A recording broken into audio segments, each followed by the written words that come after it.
Les yeux rivés sur l'écran de son ordinateur, Anne-Sophie Maréchal scrute au détail près le contenu du programme des prochains championnats du monde de cross triathlon, épreuve majeure du calendrier international. Cette nouvelle édition aura pour cadre les montagnes du continent australien, l'objectif de l'année. Ce qui me plairait, c'est intégrer un top 20 mondial. Ça reste vraiment mon objectif depuis le début de la saison. Mais je sais que ça va être très difficile. J'ai regardé la start list. Il y a 4 filles qui ont été finalistes aux Jeux de Rio. Donc voilà, c'est sûr, quand on voit ça, on se sent petit. Et voilà, il va falloir ne pas avoir de complexe d'infériorité, faire le mieux que je peux. Voilà. Sa participation est la résultante d'une saison réussie à tout point de vue. En remportant notamment 3 manches de Coupe du Monde Xterra dans sa catégorie d'âge, l'athlète a très vite intégré le GOTA européen et par corrélation, obtenu en moins de 6 mois le statut professionnel. Une vraie performance et le doigt à la spécificité de son terrain de jeu. Je pense qu'il n'y a pas de plus bel endroit que la Corse pour travailler le cross triathlon. On a tous les terrains de jeu qu'on veut, la mer est splendide, les chemins sont variés, donc c'est vraiment idéal pour s'entraîner.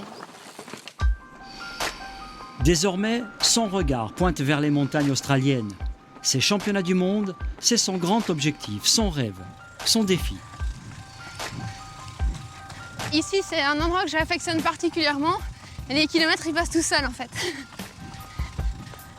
Anne-Sophie Maréchal a mis les bouchées doubles pour réaliser là-bas le meilleur résultat possible, notamment en course à pied, sa discipline de prédilection.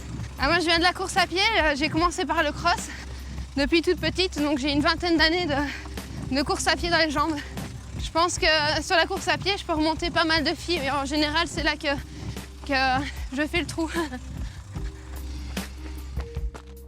Allez Anso, on est à 3 semaines de l'échéance. Là, du coup, on va travailler un peu la résistance, on va retravailler le travail d'allure un petit peu sur ton 1005. Du coup, tu pars sur 200 d'échauffement et après, on va travailler des allures sur 50. C'est bon? Allez, c'est parti. Si tous les feux sont au vert, cependant, la natation a rythmé un peu plus le quotidien de la championne.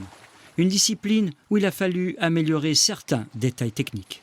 On n'a pas pu faire un gros boulot sur du travail de résistance ou du travail de fond comme on aurait voulu le faire sur la natation.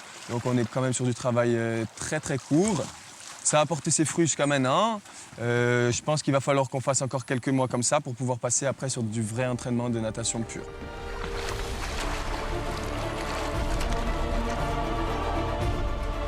En attendant l'heure du grand rendez-vous, Anne-Sophie répète ses gammes avec constance et rigueur. 2 ingrédients essentiels pour raccourcir le chemin qui mène à l'excellence.